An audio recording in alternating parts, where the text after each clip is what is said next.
Now, we all enjoy the warmer weather, and goodness knows after the year or two that we've all had, we need it. But young babies and children need special care and attention in hot weather to make sure that they stay safe and enjoy it like the rest of us. Welcome to Diligent Dad. It's my mission with the channel to support you in your early steps of fatherhood. Hit subscribe and the bell icon and you'll be notified when I'm dropping new videos twice a week. Now, being so small, a little baby can only store limited volumes of water and other fluids on board. And meanwhile, they can struggle to regulate their own body temperature, either too cold or too hot. So what do we look for, and how do we know whenever they might need us to intervene to help support them? Because they don't always show the same signs as we would expect to see in adults and older children. So number one, they may just be just appear, something doesn't seem right, they seem a bit unwell or slightly more irritable than normal. Number two, they may actually refuse drink because the body's not used to joining up the signs of being dehydrated and actually triggering that thirst. The baby may actually refuse drink. Number three, they may seem floppy and have drier skin. And number four, the fontanelle, little soft patch on the top of their head, may actually be sunk in a little bit further than you would normally expect it to be.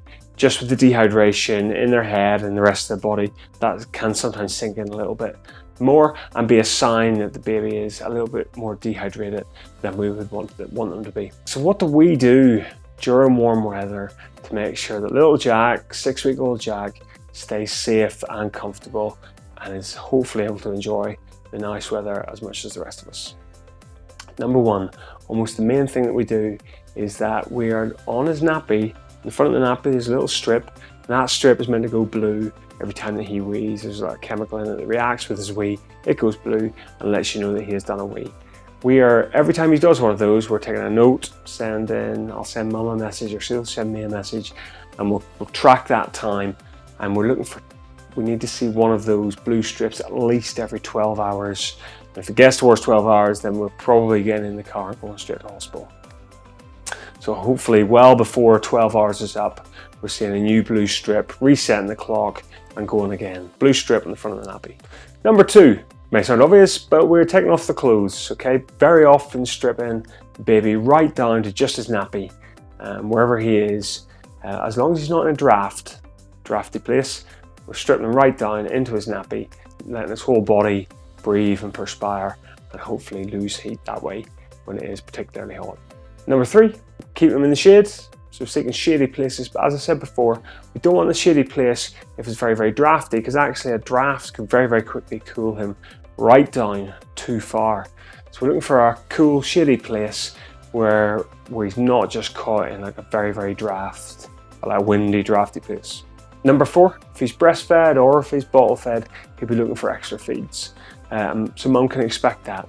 Mum can expect him to be feeding a bit more if he's breastfed, or dad, you'll be able to help a bit more of his formula, and he will be feeding more often.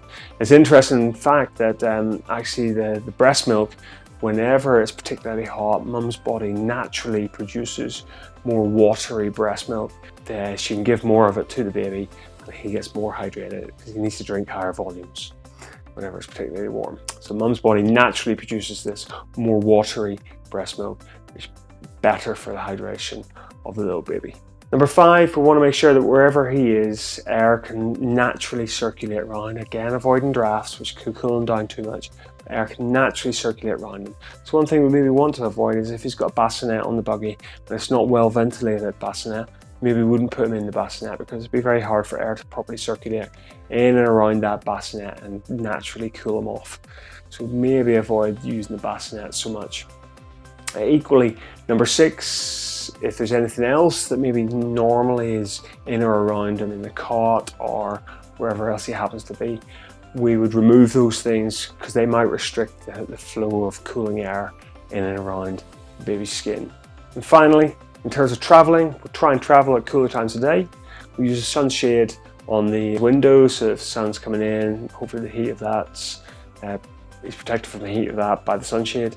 And finally, even if it's just a warm day, not a hot day, we would try and not leave him in the car for any length of time, especially when the car's switched off, because that car can heat up very, very quickly in even just a patch of sun and quite quickly become too hot for a young child.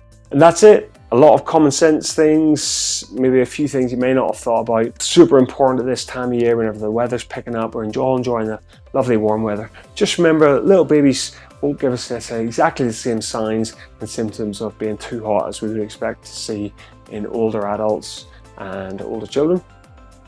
So now you know what to look for, and hopefully you've got an idea of the things to do, keeping that air circulating around his body, letting the air get at his body by taking his clothes off, and just keeping him supplied with good fluids and making sure that he's weeing nice and regular.